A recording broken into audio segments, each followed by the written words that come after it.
This is episode 18 of Objectively Biased. What is going on, everybody? This is Wilder Adams alongside John Tortorelli, and today we have a very fun episode in which we are including brand new stories, brand new series going forward, including rating nicknames 1 to 10, blind ranking Cooper Flagg destination. So expect some more blind rankings and some pretty fun stories. We're also bringing in a new one. Would you let this player date your sister? We'll get into that and see what that is. But then we're also tapping a little bit into some of the modern storylines, including LeBron James' groin injury, as well as is Dallas the worst organization in the NBA? Because it's been a disaster for the Mavericks this season. So, John, what is going on, my friend? A lot's been going on. We've had a good week over here on my side. I had the stamp. Jokic is my MVP. He goes out, has 30, 20, and 20 in a double overtime win versus Suns. Right now, they're facing the Thunder in a great matchup here on Sunday at 1 o'clock. And then last night, we had a solid game between the Celtics and Lakers. LeBron, of course, did go down with a groin injury, expecting to miss 1 to 2 weeks. But with the recent games and the season getting closer and closer to playoff basketball, it's one of the best times of the year. And, of course, how can I forget NCAA Tournament? It's been a blast recently and just some great hoops to come. Dude, it's so exciting because we're getting right into draft season again, which is our bread and butter. So getting to talk about some of these top prospects in the near future. When we get Riv back on next week, we'll definitely do something like a mock draft. We're talking about that once again. And you know what? We're also at the running stretch of the NBA season, like you mentioned. So, hey, man, life's good. It's March, man. You know, like it's kind of peak basketball this time of year. It is. And even though there's a lot of highs in this basketball season, I think we got to start with a couple lows to start the episode. So LeBron James is going to be out for, it is believed to be at least the next 1 to 2 weeks with a groin injury. The Lakers have been on fire, 2 seed in the Western Conference. LeBron and Luka have been clicking. Even Jackson Hayes has been clicking of all people. Yeah. So everything's going right for the Lakers, and now there's this little obstacle in the way. So, John, you want to talk about that? Yeah, it's been a really tough blow for this Lakers team because this has been the best duo in basketball since getting Luka. You can make a clear case LeBron's been the better player since Doncic has come in. Just being able to ramp up his level of play and showing you a version of himself that hasn't really come to life recently in the last couple of years because it didn't feel like the Lakers had a great chance. This year, they have that because when Doncic comes into the building, he makes everybody around him better. So hopefully it just is 2 weeks when they reevaluate him. It's not serious. But we did see, of course, in that 2019 season, him only play 50 games because of that groin injury. He got shut down. That was a lost year, his first year in LA. So I hope that's not the case because when LeBron is healthy with Luka Doncic and the Lakers playing their best defenders, and of course, how can you forget JJ Redick, Coach of the Year candidate? This Laker team is a real threat in the West. Yeah, absolutely. And I think you highlighted something really important, just the groin history, not just of LeBron James, but just the inconsistency of that injury. We just had Julius Randle, who's over a decade younger, missed 13 games, I believe, from a groin injury. And that could really mess up your season if you don't take care of it. So the Lakers need to make sure very much that LeBron is healthy going into the playoffs. Don't play with his groin injury. Luka Doncic is really figuring himself out. And like you mentioned, I think I was wrong. I said it was going to take time for the Lakers to figure it out, but it's been very quick, and the IQ of those two, LeBron and Luka, have carried over. And John, just don't you find it so interesting how some of these older stars in the future, like Steph Curry, LeBron James, you bring in a next star, and all of a sudden they're all just taking their game up a notch. We're seeing LeBron James and Stephen Curry really show their prime once again with these new stars. And that's the best part about the Warriors because it felt like they were dead in the water this year. They didn't have the complement, but Jimmy Butler is the perfect complement to Steph. And when you finally get to see those guys play off the ball, they're able to conserve more energy for late game situations. So I think you hit the nail on the head there because the Warriors right now, that's the hottest team in the NBA, along with the Cavaliers. They've won 9 of their last 10 games. It feels like you make that one trade for both those two teams. They go from clear pretenders to pretty obvious contenders in the Western Conference. Could you make the case that LeBron James and Stephen Curry are leading top 3 threatening teams in the West right now? Oh, yeah, definitely. I mean, it's between them and the Nuggets. And right now, with the way I hate to say this as a Nuggets fan, with the way in which that Steph, Jimmy, and Draymond are playing, it is a toss-up between Denver and Golden State. And the last time we saw the Warriors at full strength, the Nuggets weren't. So I think it's a toss-up between those two teams. But the Lakers right now, you can make the case that they're the second best team in the Western Conference. Rank these teams right now outside of OKC: Nuggets, Warriors, Lakers. Nuggets, Warriors, Lakers. Well, number one's going to be the Lakers to me. I know that LeBron is out, of course, but you get him back for the postseason with an elite defense. They're going to be one. Two to me is going to be the Nuggets, but I'm really torn between them and the Warriors at three. Give an answer, man. Make that statement. Make that one bold choice. Lakers, two Nuggets, three Warriors. It's just nuts because we can say in 2025, LeBron James and Steph Curry are still leading among the 3 or 4 most dominating teams in the West right now. And I was watching the Warriors last night, and just their synergy in clutch time, like how dynamic they are. I mean, Keith Cunningham last night, late in the game, he was amazing most of it. But then Santos takes him off the dribble. Yep, that happened. And then Jimmy Butler hits that crazy just pull up mid-range shot, and the Warriors haven't had that dynamic with a shot maker. I could argue since Kevin Durant. Can you? Yeah. No, that's a great point. And I think it comes down to this Warrior supporting cast kind of synergizing, like you said, because they didn't have somebody outside of Steph who could initiate as both a shot creator and a playmaker. And Jimmy has kind of revitalized his late career. This has been a renaissance for him because we kind of forget this is the best player that Jimmy Butler's played with. The last time he played with an MVP was Derrick Rose. He got to play with Embiid, but he wasn't healthy in the 2019 playoffs. So it's been a clear difference seeing him go from playing with Bam and Tyler Hero to, of course, Steph and Draymond, which is an all-time duo. And it's kind of bounced off of everybody because now Steph Curry's averaging, 30 points per game since the Butler trade. He looks like prime Steph Curry. Their defense, top 5. Their offense, just as good. So it really does go to show the engine that Steph is. Of course, I mean, we haven't been able to see that. So I think that's the biggest takeaway. Their offense is one of, if not the hottest in basketball. Unreal. The Warriors, the West is just wide open right now. I can't buy into Memphis or Houston and teams like that right now because not enough half-court creation and too young. And I think early in the season, it's a lot about figuring yourself out. And all those teams, they can win a lot of games early in the year because they're playing so freaking hard. I mean, the fact that we're seeing like a team like Luka or Steph or these stars just kind of figure itself out late. Like that's where the West is really going to be a threat. So that is going to be very interesting to navigate the rest of the year. And speaking of Luka, we got to go back and talk about Dallas again. Oh my God, dude, I didn't know that Olivia Prosper was going to trigger this argument for me now. Yeah, but it's a deal breaker. Him going down too. It wasn't Kyrie. It wasn't Anthony Davis. It wasn't Derek Lively. No, it's Levine Maxwell's Prosper. Yeah, Prosper is what broke the camel's back. So let's talk about this. Okay, is Dallas one? Two-part question. Is Dallas the most disastrous organization in the NBA right now? Well, to answer that question, I think it's close between them and the Washington Wizards. But when you talk about the severity of what they did, the Mavericks are the worst run organization in basketball because you have ownership letting Nico Harris do whatever he wants. And for as long as that guy is your GM, you cannot trust this Mavericks team to go anywhere. And I mean, the deals that he's made this last, 2-3 years, there's been a trending graphic on social media where the Mavericks had, at one point in time, within a 2-year span, Luka Doncic, Jalen Brunson, Quinn Grimes, Derek Jones Jr., and Kristaps Porzingis. And when you look at the Brunson mistake, it was a blunder, but it also set them up to get Kyrie Irving. So, of course, we'll kind of say, we'll give you a benefit of the doubt there. Kyrie's a better fit, of course, with Luka. Now, I'd be remiss if I didn't mention Kyrie tore his ACL versus the Kings last week, and it's a heartbreaking injury because of how much he's meant to the organization since coming in, how I think he's really become appreciated over the last couple of years. So get well soon, Kyrie, most importantly.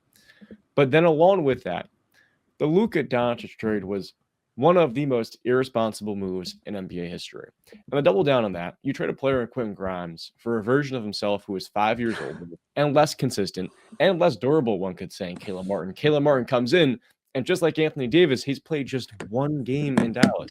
So for the Mavericks to make these win-now moves and these win-now players you acquired have not even finished a complete game. This Mavericks team had the exact blueprint to go back to the finals this year. And despite that, they blew it because of the fact that they wanted to make win now moves. So I think, yes, you can answer that question. In the Western Conference, absolutely. I think their only competition would be a team like Washington. But then I would also say if the Washington Wizards had Kristaps Porzingis, well, they did, but if they had Luka Doncic with Jalen Brunson, with Kristaps Porzingis, I'm not even sure if the Washington Wizards could screw that up. I don't think so. But then you add another layer to it, right? Because this is a common trend. This Dallas team has gotten older, they have gotten slower, and their young players are breaking out the moment they leave. Yep. Right? I mean, Quentin Grimes dropped 44 the other day. Quentin did. Grimes, he's looking like peak high school Quentin Grimes. And he's like the fourth most valuable asset they've relinquished in the last couple of years. Yep. Is figuring out in Dallas now. Jalen Brunson, obviously, I don't know if anybody could have predicted the Jalen Brunson thing, but Jalen Brunson is broken out. Yep. He wins a championship. And now what does Dallas have to show for it? A lot of medical bills. Mm-hmm. That's the problem. And it's kind of ironic because KP left because he was too hurt all the time, and then they bring back all these injuries. Like, there's just a little irony there. But just all of these injuries, man, and it's not like a disaster scenario thing. This was not unpredictable. Kyrie's had injuries. Anthony Davis has plenty of injuries. Caleb Martin has been battling stuff forever, and he's getting older. It's just Dallas, the idea of the team healthy is great, but they're not healthy. So it's a disaster because not only that, but every single trade they've done recently has been a shit show. They've been bad value back. Yeah. Every single one. You lose Brunson for nothing, lose Luka for AD and injuries and picks, and then Quentin Grimes, you get Caleb Martin of all people. Like, Let's also keep in mind, this is a team that moved multiple first-round picks to Kristaps Porzingis, and what they got in return was Spencer Dinwiddie and the contract of Davis Bertans, which Washington was looking to offload. It was one of the worst. He wasn't in the rotation at one point there. They're looking to get rid of that. That is the asset management by Nico Harrison and Brass the last couple of years. And there was a recent report by Mark Cuban that said, if you're looking to deal Luka, fine, that's one thing, but get a better return. Max Christie's been awesome. But Anthony Davis, for as reliable as he was last year and a half, he played 75 games last year in Los Angeles. We kind of all had that feeling that, wow, he's been really healthy, but you really can't trust that to last given his entire career's history. Yeah, it's so crazy how quickly Mark Cuban leaves, and then all of a sudden the organization is just like dumping everybody. And I'm just going to say this. Dallas is probably going to end the season with a bottom 10 record in the league, right? Yeah. What if they win the lottery this year? They don't deserve to. They don't deserve to. But here's my point. Their fan base, maybe, yeah. The franchise, hell no. How many the lottery is rigged rumors will just expedite from Dallas getting Cooper Flagg? Because the conspiracy would be, give us Anthony Davis, or give us Luka Doncic, give us this young superstar. We'll give you Anthony Davis back, and you'll get Cooper Flagg. That's going to be the conspiracy. I'm just putting it out there. If Dallas wins the lottery, the NBA will never be trusted again. Not just a young superstar, you're trading the face of the NBA internationally. I don't know necessarily if they're going to proclaim Luka into that air as the appearance of LeBron James, but to trade the face of the league, I mean, I felt like ever since the Knicks won the lottery, which I wasn't alive for, of course, that moment in NBA history forever put the NBA into the kind of allegations of a rigged lottery. So if you want to bring those back to life, that would be the best way to do it. The team and the rumors they want to relocate to maybe a certain market, which I don't think they should, are going to come to life. I mean, the Cooper Flagg possibility does make a little bit of sense. Will be very fun, I would say, at the very least.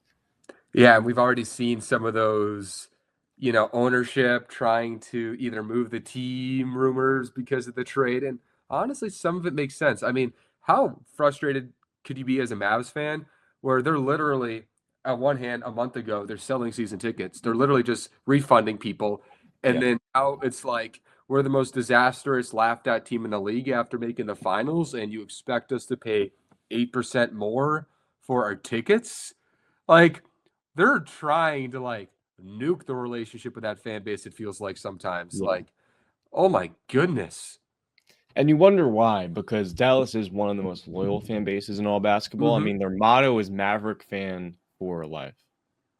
So, with that in mind, to puncture the relationship with so many fans who have been with the team since the 80s, since their inception as an expansion franchise, it really does make you wonder what their morals and what their intentions are. But just to go back to your initial question, Anthony Davis is on the wrong side of 30 with his injury issues. Kyrie coming off a torn ACL, going to miss the first half of next season. You have a GM in Nico Harrison who is known to make impulsive, irrational, and short-sighted moves, and ownership who A, doesn't know what's going on, and B, seems completely checked out.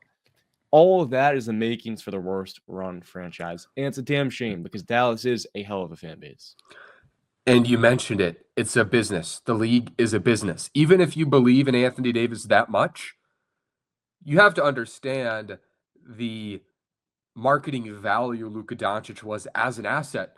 And you just let him go, and there's not really any predisposition of it, right? Like there's no indication in the past that it was going to happen. And then all of a sudden he's gone.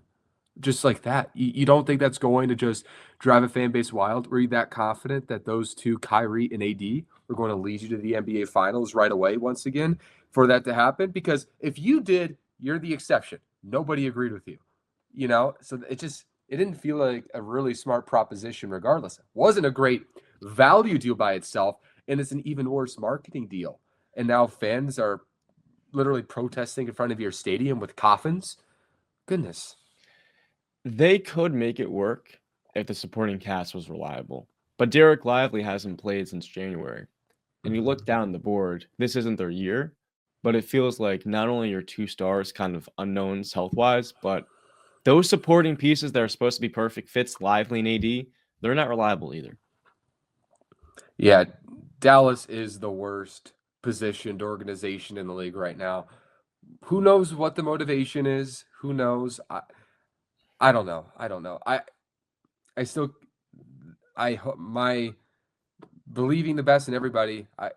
They really like AD, but they were also trying to deal Luka Doncic. I think that's the thing people forget. They called the Bucks with Giannis, and they called the Timberwolves with Anthony Edwards. It sounds like Anthony Davis was actually the tertiary option. So they were trying to ship Luka out of town. That's what was happening. Mm-hmm. So that makes it even worse because it's like, look, I think if Dallas got Anthony Edwards, they'd be like, but it's Anthony Edwards, right? That's cool. But it sounds worse when it's like, okay, you're trying to ship him out of town. So what is going on? Like, there's so many layers to that story that we mentioned when the trade happened a month ago. So let's move on from this topic because I think everybody said their piece on that. This is actually your series now. You're going to give me a blind ranking Cooper Flagg destinations before our next one. We are. So Cooper Flagg is one of the better first overall pick prospects we've seen in recent NBA history. I'm going to give you 6 teams for Cooper Flagg, and you're going to blind rank the best destinations. First team up, the Brooklyn Nets. 1. 1. I love Cooper Flagg in Brooklyn. 1, you're getting a name like that in a big market in New York City for a fan base that's trying to rebuild ethically, an organization trying to rebuild ethically. They have a great young coach. They have 2 really good young players in Cam Thomas and Nick Claxton. And it just feels like a fun, organic rebuild with a good coach in a big city. And it helps the face of the league conversation, possibly. Could Cooper Flagg be that guy in Brooklyn? I think that would be a fire fit. Fair enough. I think you're overestimating the market that Brooklyn is because it's really the little brother to the actual Knicks across town. But it can still elevate, I think. That's where I'm at. Agreed. Number 2, the Toronto Raptors. Let's go 5. 5. Actually, let's go 4. 4. Okay. Good talent Next on team. this. What's that? Good talent on this young team. But Scotty Barnes is basically a diet Cooper Flagg. And they already have a lot of, rangy, versatile wings who aren't great shooters. And Flagg, I think, would be the cream of the crop of that archetype. And he's a pretty good shooter now. But I don't think that core works without changes. Okay. Next team up, this is where you corner yourself, the San Antonio Spurs. I'll go number 2 still. Number 2, like I said, I'm kind of saying this from the perspective of both as a fan of the league and fit. Cooper and Wemby would be freaking nasty. With Stephon Castle, I think that's 3 number 1 picks in a row because Stephon Castle was my guy last year. But I stand by Cooper Flagg in Brooklyn would be really cool. And he kind of comes in as like the third secondary banana in a way to Wemby, which anybody in the league would be. And I think, but winning wise, this destination, there wouldn't be a spot where he would win more games. He would be the Scottie Pippen on this team, though. Yeah. And with De'Aaron Fox, too, that would be far and away the best young quartet in the NBA. I mean, Yeah. Flagg as a third option behind those two, and Stephon Castle as your fourth piece for the next decade. Give me that. Next team up, the Charlotte Hornets. Let's go 5. Charlotte is just not well ran right now. They're hurt. They've been missing on draft picks, and the draft picks they've done well with are hurt. I mean, their recent draft hits, Brandon Miller, LaMelo Ball, Mark Williams, all in the last 18 months have missed extended period of time. And the coaching, we're still figuring that out. They have no depth. They need Cooper Flagg to walk in there and like change everything for them. And I think that's a tough spot to be in as an 18-year-old. Next team up, the Utah Jazz. 3 is a good spot. I think Will Hardy is a good coach. I think good coach. I think Lauri Markkanen is a good complimentary player. I love what Isaiah Collier is doing recently, by the way. Like he's got a little bit of Darren Williams flashes. I'm just saying, like the playmaking, the athleticism. I'm a fan. And Walker Kessler. I mean, the rim protection between Flagg and Kessler, and the size of that front court with Markkanen, Flagg, and Kessler. I love it. John Collins, maybe off the bench, and they just got to hit on more of those wings. That's the big thing. Yeah, people forget John Collins was the second best player, the two-way offensively on the team went to the conference finals. I think he's become one of the more underappreciated players in the NBA. Jazz are shutting guys down. They're trying to lose games. The whole shebang. Is he happy? He's happy about Isaiah Collier, by the way, because somebody who can give him the ball. Yep, that's why his playmaking has ascended. Last team up, the Portland Trailblazers. Number 6. I'm sad I had a spot because I think Portland's a better spot than Charlotte. I actually think it's a pretty darn good spot. But you know what? I put myself in the corner. So, you did. Yeah. So recapping your Cooper Flagg destinations. Number 1, the Brooklyn Nets. Number 2, San Antonio Spurs. Number 3, the Utah Jazz. Number 4, the Toronto Raptors. 5, the Charlotte Hornets. And last, I like this spot a lot with their defensive versatility, Daniel Villa, Tumani Kamara, and of course, Donovan Clinton. We still got the Portland Trailblazers at number 6. I think Charlotte in reality is 6. I think Utah and Portland is pretty close. I think I would prefer Portland, but it's really close. I would still have Utah 3 because I still have Danny Ainge building around Cooper Flagg and pick. So I'll probably have Portland 4 then in reality. Yeah, I would have more Toronto because Scotty Barnes and Cooper Flagg isn't a really synchronized fit. I feel like they kind of clash their skill sets in the way that Siakam and Scotty did a couple of years ago. But I do want to ask this with Danny Ainge. Do you think that Danny Ainge is a bit overrated? Because we've seen him stockpile a young talent in capital. But when it came time to building that team, the Celtics didn't put it all together until Danny Ainge resigned. Yes, I mean, maybe slightly. Like, do I think he's the best GM in the league? No. And I think that was his reputation for a while. And we saw Brad Stevens kind of walk in and finish his formula.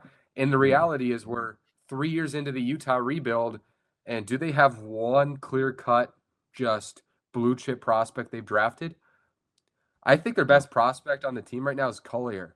And I like Collier as a prospect, top 10 player in his class, but that's not the guy you want leading your franchise either. So I think Utah, until we see Danny Ainge really, put this Utah rebuild together, I don't think he deserves the nod as one of the 3 best GMs. Credit about the Tatum and Brown trade long term, though. Yeah, I mean, he was a stealing candy from my baby at that point. Yeah, it's true. Very vulnerable. Very vulnerable. That's franchise. Yeah, you got to take advantage of vulnerability to be powerful, I think. So that sounds really horrible, but it's kind of a lot of power. So Yeah. you got to take And candy like from you a baby said, sometimes. the Jazz are filled with C+ to B- level prospects. Keontae George, I liked coming out of Baylor, been uber inefficient.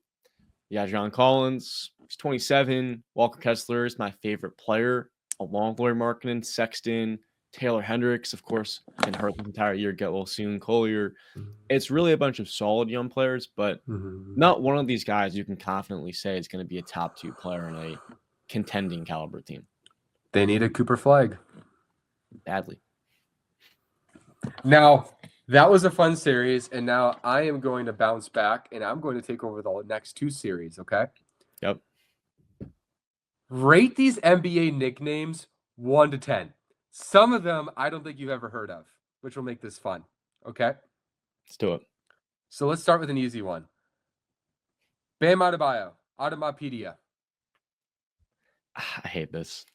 I don't like it. I'll give it a C-. The onomatopoeia. Onomatopoeia. Okay, let's start that over. I was like, do I say this right? I haven't done grammar school in like 10 years. Onomatopoeia is how you say it? I don't know. I think it's a really lame nickname based off of his last name and the first 2 letters of the alphabet. I'm giving that a D. Look, the reality is if you can't say the word, if you know what I mean, I don't think most of us can say the word consistently properly. So that ruins it. So what is it 1 to 10 though? 3 out of 10. 3 out of 10. Okay. Cade Cunningham, the paradox. I don't know what this means. I think it's all right. Because the paradox kind of insinuates, if you look up the paradox on Google, define paradox, you're going to get something that makes no sense. The contradiction, a seemingly absurd or self-contradictory statement or proposition when investigated or explained. That makes 0 sense. For that reason, I'm giving that 3 out of 10 too. I don't think it's a good nickname at all. I think it's cool, maybe a little bit. That's it. Okay, this one's bizarre because I've never heard this, but I found it on Bleacher Report. This is a nickname for Robert Williams from his mother, okay?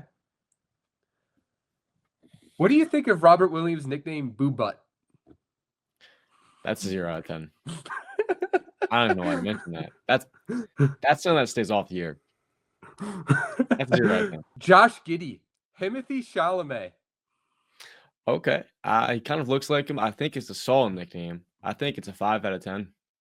Not too bad. Kind of cool. It's all right. Jason Williams, White Chocolate. 10 out of 10. Yeah, that's easy. I mean, that's one of the best nicknames of all time. I mean, the way in which he played the game, the style, the flair, the creativity, all of that, it gave off a different type of persona, which kind of was an emblem, of course, of an entire race. I mean, White Chocolate, one of the best nicknames in NBA history. No doubt about it. Jason Tatum, the anomaly.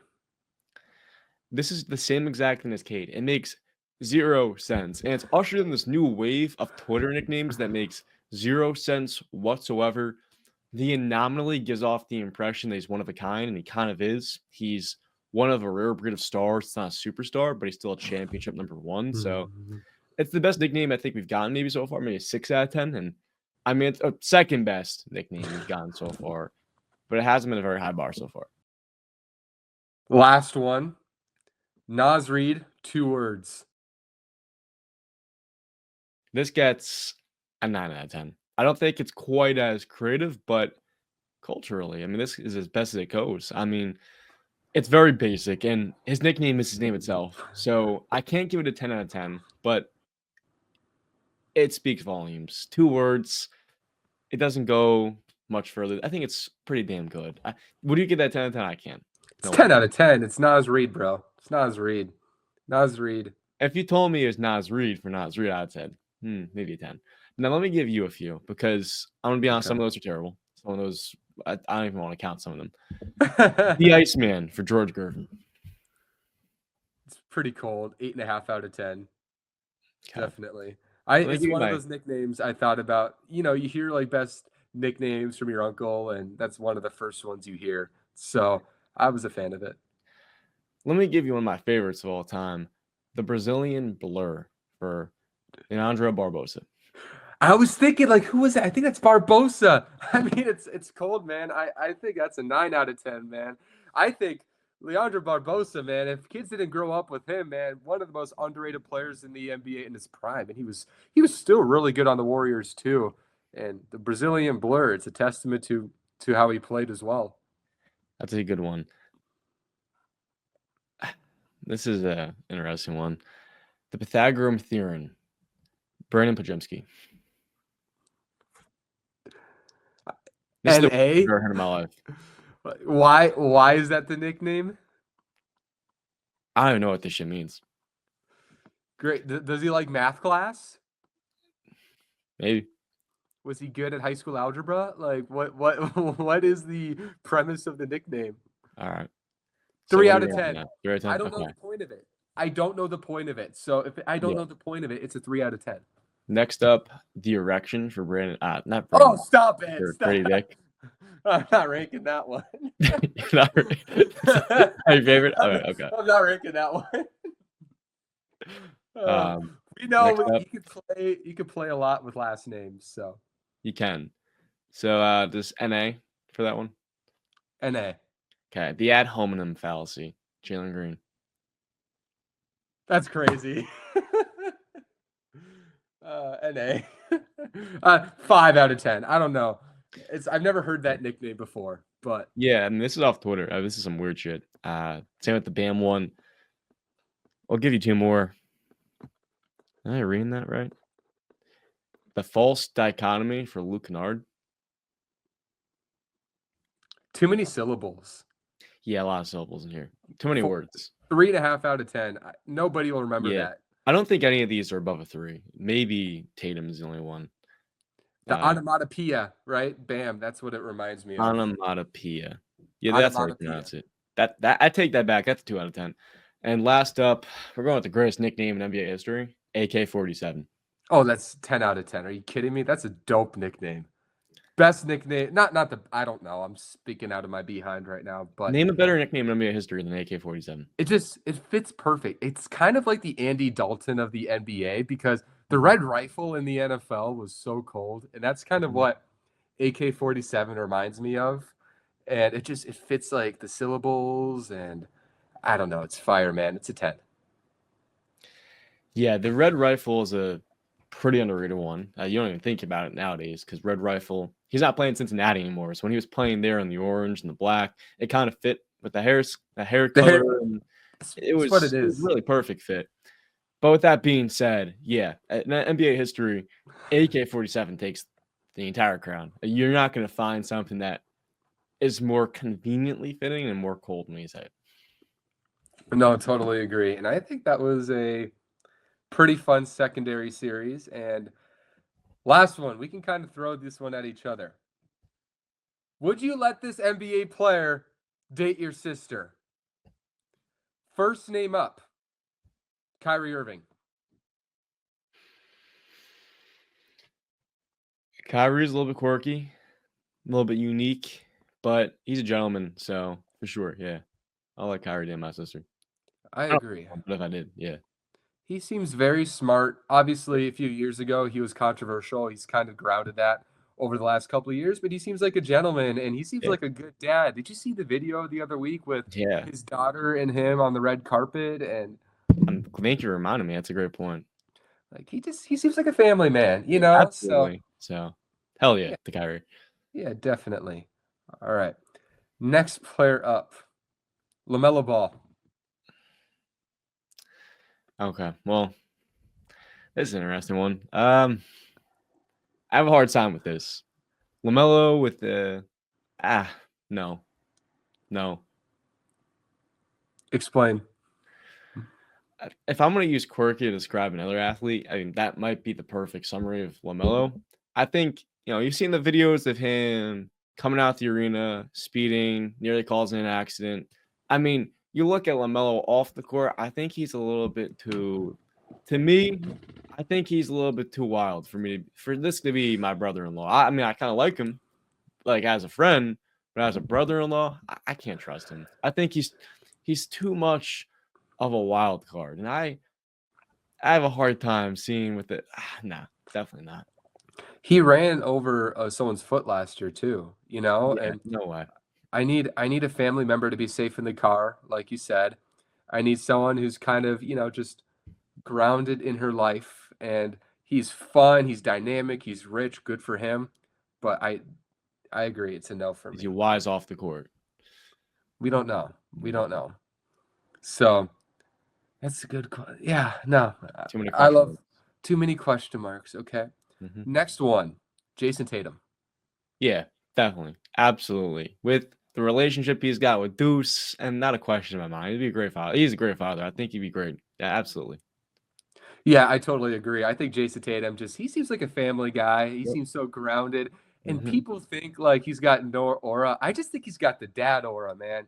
He's got the dad aura going for him right now. Like, you know what? Scream as many "we did it" like lines after something goes well in your life, because Yeah, you know what? A guy like that's not going to get he's a your big dad sister. joke type of guy. Yeah. Yeah, he's not going to get your sister in trouble. That's the one thing. Don't get her in trouble and take care of her. And So, he's also reliable. I mean, he's a guy you go to. Maybe not uh, with the shot to win the game, but like consistent. Yeah, that's Jason Tatum. next one, Anthony Edwards. I'm sorry, man. No, I'm not sure. I'm not this one. No, can't. Yeah, it's a He's no not at for that me. stage right now. He's not ready. That's all right. Yeah, he's young, and I He's also young. think He's 2 like years older than me. He's too young. You know what I'm saying? we've seen, and let's just be honest, we've seen what has been like going on. He's got a lot of kids to worry about right now. He's got kids to worry about right now. My sister needs to be the main focus in somebody's life, and he's got a lot going on right now. So this is not the time. No, not definitely not time. All right, you want to give me some? Yeah, let me give you some. Josh Hart. He seems like a cool, smart guy. I would say, yeah, he seems cool. Unless I'm missing something that's pretty big, he seems like a pretty cool guy. So He's you know got some what? wild tweets. He's got some wild tweets, but other than that, Who can, it's I'd say yeah. Twitter. It's Twitter. It's Like the Twitter. difference, It's the Twitter. difference is, I think in most of us, like if we didn't have like a career, like I think a lot of people would say funny stuff on Twitter if they could. And Mhm. I think Josh Hart's just one of those guys. He doesn't do anything. He doesn't say anything that's blatantly terrible, from what I recall. Mhm. He's kind of corny, so that's good. Giannis. Definitely. Yeah. Giannis is a good dude, man. He is one of the best dudes in the league. And he just comes off as, smart. He grew up with a good family. He clearly cares about his family. Like he just got good values. He's a hardworking guy. He built himself up from nothing. That is the type of guy you want to have just a sustainable lifestyle with. So, you know what? Definitely. I like that a lot. Now, I want to give you a little bit of a curveball here. I want to give you Peyton Pritchard. I don't know. Oh, I don't know ooh, him very well. okay. He's a bucket. He kind of looks like doesn't he look a little bit like the guy in South Park? Uh, Who is the yeah. character? I'm You not know, sure what character you're talking about. With the buzz let me s- cut, the let round me see. head. Yeah, maybe I could see a little bit. Let me see. What's the name of the character I'm thinking of? I always thought he looked kind of like him. Yeah, he looks like Eric Cartman. A little bit. Yeah, a little bit. I don't know. I can't keep my mind off of that. But you know what? I'll let him prove me wrong. I'll say you can date my sister, but we'll have to get to know you better before you can commit to her. Okay. And last name Scotty Barnes. Yes, Yeah, I think. you think? Well, I don't know. Scotty is an interesting one because I love Scotty, Mm-hmm. but he's a quirky guy. I'm not sure if I let me see because I feel like I saw a report on him. Like I saw a report on. Let me verify this right now. Okay, the answer is no. Here's why. Report: Raptors All-Star Scotty Barnes gets exposed by his ex-girlfriend for allegedly cheating Yeah. and getting another person pregnant. Not with my sister. That's his Yeah. life. He can do Yep. that. If it's not my business. But if it's my sister, it is my business. Hmm. So in that case, love you, Scotty, but no. Yeah, I've heard some things, but on the court he can do his thing. Off, I don't want to date my sister either. That's my take. That being said, I don't really got any other names, but I do have one that kind of stands out. High energy. I think this is a yes for me. Tyrese Maxey. Oh yeah, Tyrese Maxey seems like a good dude. Oh yeah, he's like one of the nicest guys in the NBA, dude. And he's hardworking, and he's overcome obstacles, and 21st pick built him himself as a nice kid. I mean, Hmm. he seems like a good dude, man. He could definitely date my sister. That's all my names. I think that was a really fun series, John. Yeah, there are definitely some that I gave you that are good, some that are kind of easy. I want to get underneath the crevice. I want to give you some better names next time we do it. There's some that it's so funny because I think we know so much about these players now. It's like Yeah. if we say one, we know what the answer is going to be. So it's pretty Mhm. ridiculous because that was all the topics we had for this episode, unless I missed something. Is there anything else you want to add before we close this out? I do want to highlight one thing. That's Rample College basketball. We go to a D3 school, me and my boys. NCAA Tournament just passed and went to back-to-back games. For D3 hoops, you would think, James, that it doesn't get that packed. But let me tell you, Claremont Graduate University versus Rample College, it was a movie. Me and my friends were there.